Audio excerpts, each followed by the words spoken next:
Dunque questa è la cronaca da Roma. Intanto mentre questo succedeva nella capitale, nel Sulcis, c'è stata una grande mobilitazione appunto in attesa delle notizie. Una manifestazione si è svolta questa mattina a Carbonia con commercianti, lavoratori di aziende locali, imprenditori, e intanto in miniera prosegue l'occupazione dei pozzi. Giunta al 6° giorno consecutivo, ci colleghiamo sempre in diretta con Nuraji Figus perché la tensione rimane altissima. Dunque il nostro inviato Paolo Mastino, dacci gli ultimi aggiornamenti. Paolo. Sì, vi do subito una novità di pochi minuti fa. Prego la regia del nostro mezzo satellitare Ita 90 di mandare in onda le immagini che abbiamo preparato, perché i minatori hanno deciso di saldare il cancello d'ingresso della discenderia. Si tratta del lungo tunnel che consente l'accesso al sottosuolo con le automobili o con i camion. D'ora in poi si andrà a meno 373 metri solo con la gabbia ascensore.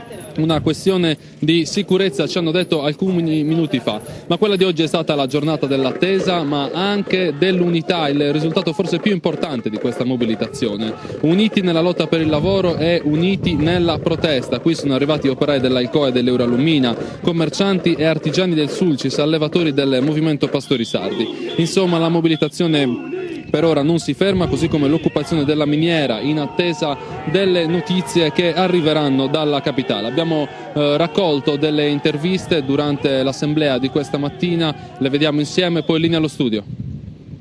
3 anni trovare un posto di lavoro è un miracolo qua nel Sulcis, non dovrebbe esserlo perché l'Italia dice che è una repubblica democratica fondata sul lavoro, questo nel Sulcis non lo è.